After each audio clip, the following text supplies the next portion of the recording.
Hi everyone, thanks for tuning to this episode of Nick Egan Times. On this episode, we have a fantastic guest. We have Luke Steele.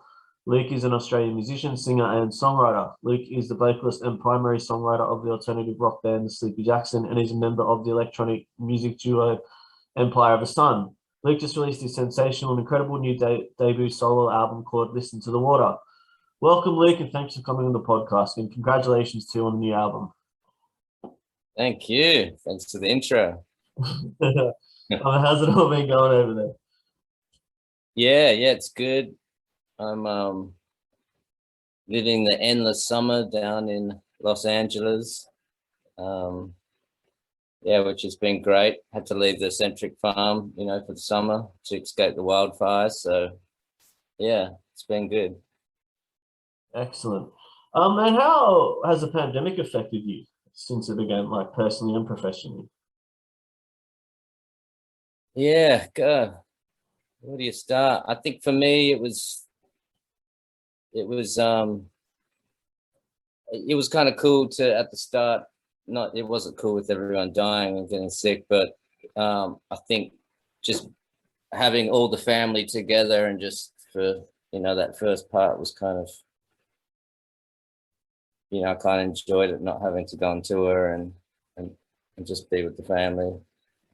But then it got pretty heartbreaking when Australia was closed, New Zealand was closed, and it was just my dad was sick for a bit, and it was like, am I ever going to get out of here, but yeah, it kind of got me to finish the record and to reevaluate a lot of things. And so yeah, a lot of changes, right, for everyone. Yeah, 100%. That's great insights too. Thanks for sharing. All right, let's just jump straight into it. Tell me about the incredible new album, Listen to the Water, and what was the motivation behind it? Yeah, I kind of I think before this record I'd done an Empire record. I did the Dreams record with Daniel Johns, and then a H3000 record, which was another group I started, and I felt like nothing was breaking through the fourth wall, to people. It kind of felt like, the industry had sort of become so addicted to numbers and algorithms. So yeah, I wanted to, make a record that was songs that were on my heart, and it was really quite personal, with vocals being real dry, real close, and see how that reacted, to just get things off my chest. And I think it kind of, I've said a few times in interviews, it sort of became like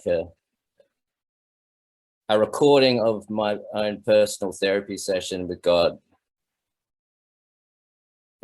Sometimes you can talk to people about something forever, kind of like in America, talking about politics or whatever, but nothing beats putting it down in a song. Yeah, that's great.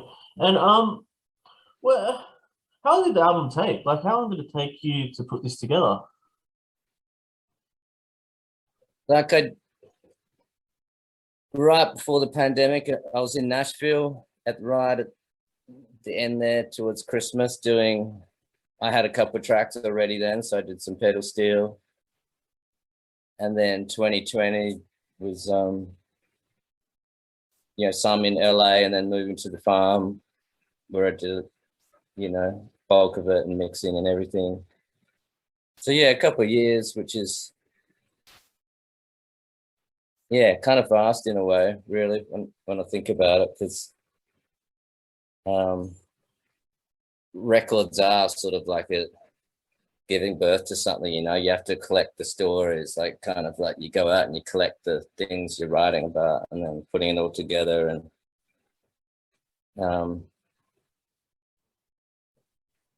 things just seem to take longer now that we have this amazing technology and this really fast internet.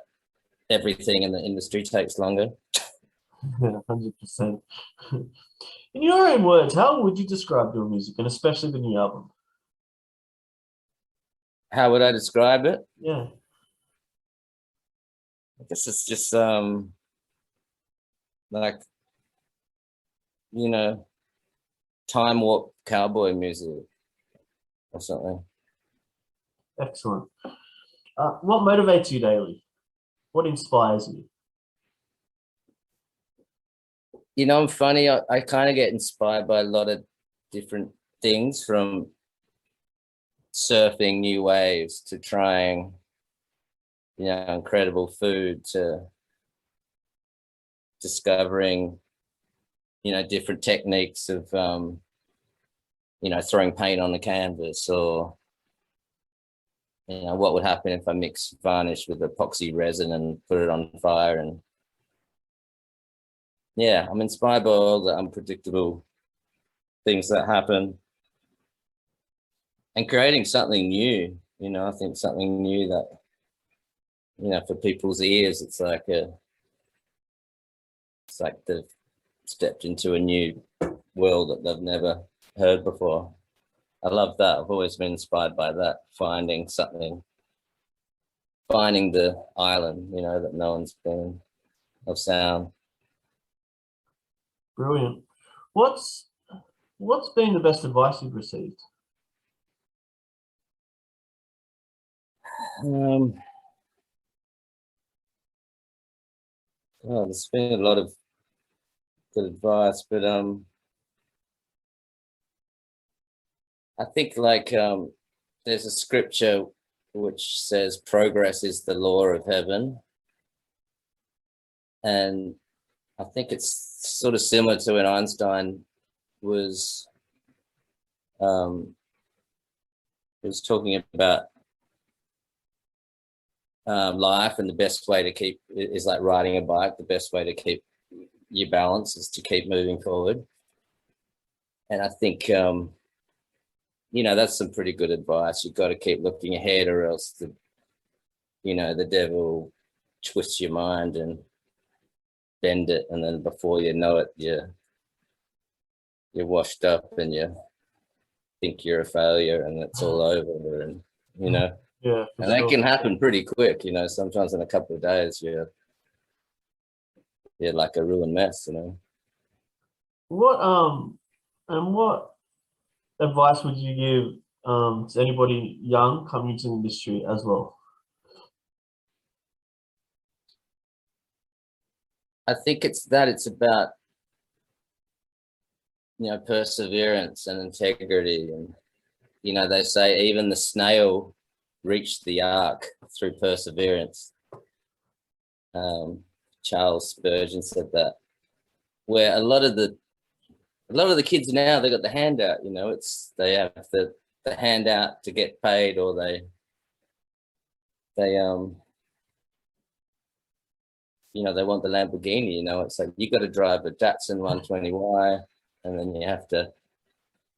Yeah, it's funny. It's interesting seeing the culture, how they always talking about money first up. You know, for the amount of years, I never ever would talk about money. It's always about showing respect and you know, working with people older than you and stuff. So yeah, that's great. Take us back. What was life like for you growing up in Australia? And yeah, what was that like?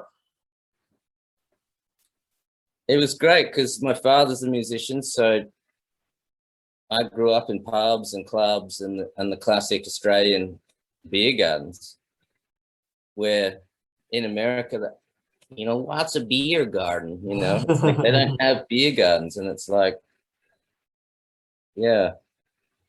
And I love that, you know. It's kind of I always saw his great wisdom going to these shows, you know, and he was the president of the Blues Club, and he still is now. So every Tuesday would have 30 or 40 old blues musos back at the house. So I kind of, you know, learned a lot from these old guys, just talking about riffs and guitars and pickups and whatever. Excellent. Take us back to Empire of the Sun. Obviously, that I guess catapulted your career. What were the emotions like when the the songs started coming out and you started to get this momentum and it started hitting the charts. What was that like? And how did that change you personally and professionally at the time as well? It was funny because my daughter was born the week that Empire came out.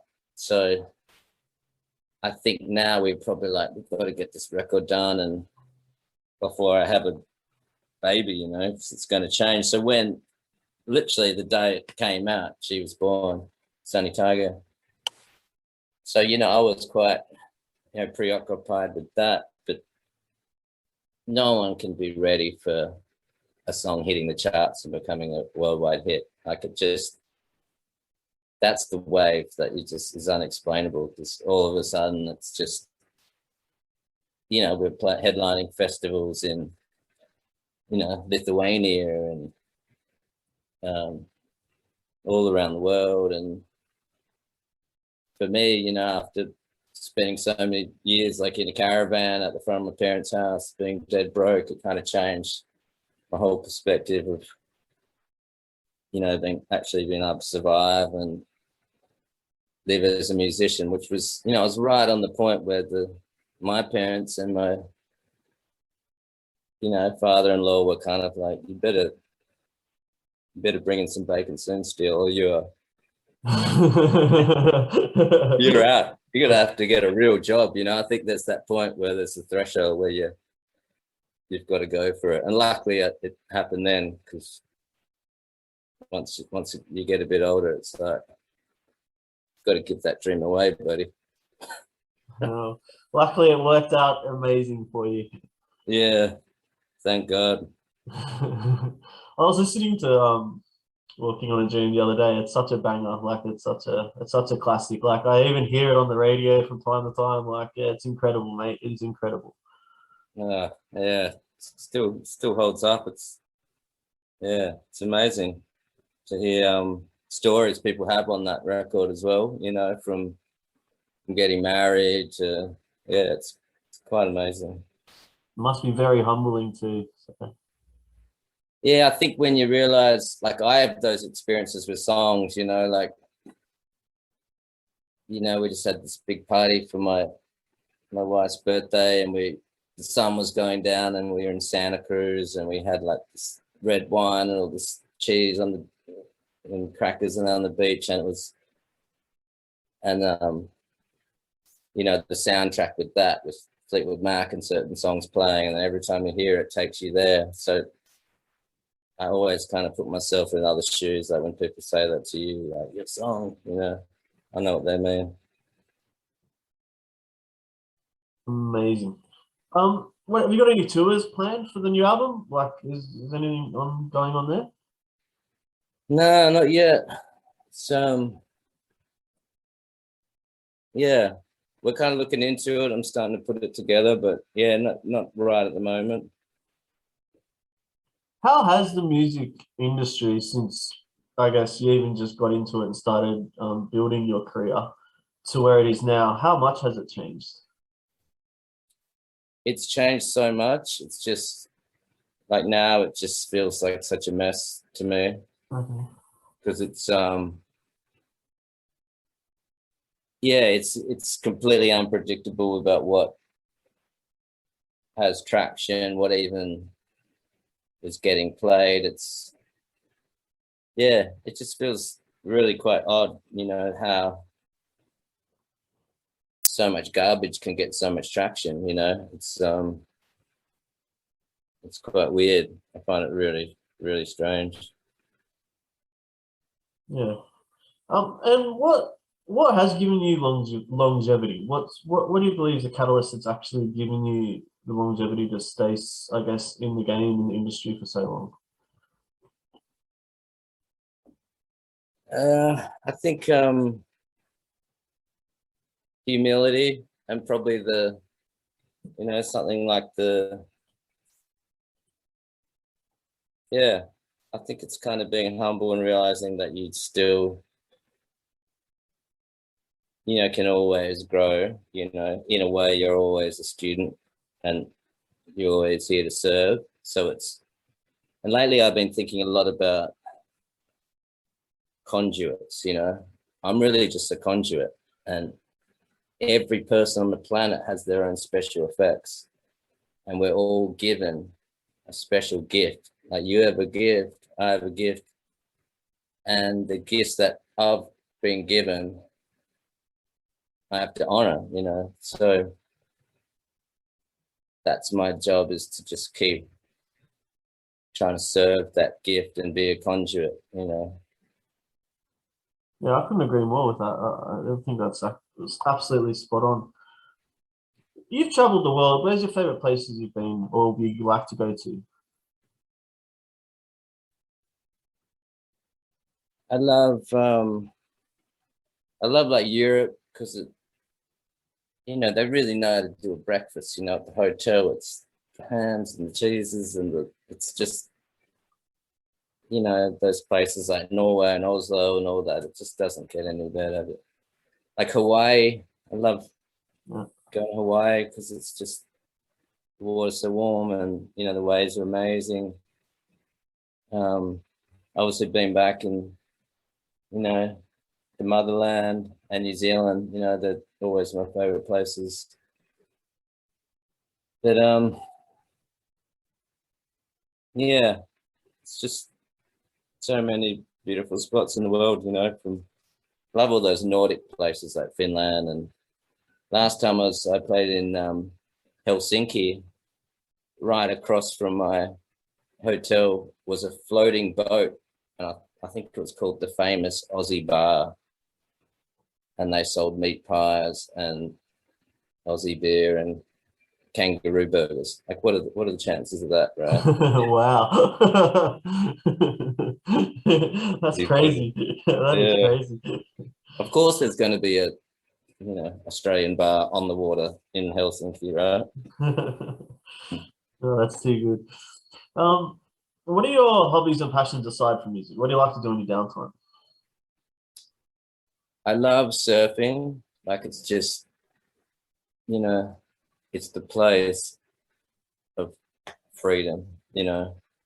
And that quote, only a surfer knows the feeling, it's true, because it's just, you know, the water's so powerful, it's like non-resistant, so it just has its own mind. I'm right into painting, like big canvases and stuff, throwing paint around and getting real messy.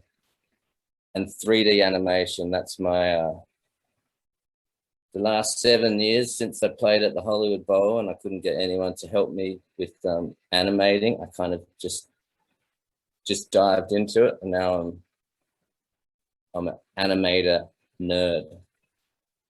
Cool. That's Yeah. really cool. So yeah, all that kind of art and stuff, you know, they're like surfing and art and all that. So yeah. Superb. If you were 18 again and you could change anything, what would you change? Everyone always asks this, and I always say, you know, I probably wouldn't want to change anything, because the mistakes you make as a 18-year-old, they're what build you, you know. Sure. And I was such a mess then. I was like a hungry, drug-fueled, alcoholic, Veruca Salt monster, you know, that would, you know, want the whole world, want the, you know, want the drink, want this, you know. It's just like a big fireball, you know, just who had an expiration date, and it's like, I've got to go fast and hard and just charge at this. And I annoyed a lot of people, broke a lot of things, destroyed a lot of hotel rooms and guitars and all that. But that created the drama and the thing that kind of you know, molded me and brought out certain songs and this and that. So I wouldn't tell him anything, probably to listen to God a bit more. And the thing is, he probably wouldn't listen as well. You're a funny man. Luke, thanks for coming on the podcast. I do appreciate it. It's incredible, obviously, your journey today and the new album. And yeah, I wish you nothing but the best. Oh man, thank you. Thanks for having me. Great chat. Yeah, definitely. You're welcome.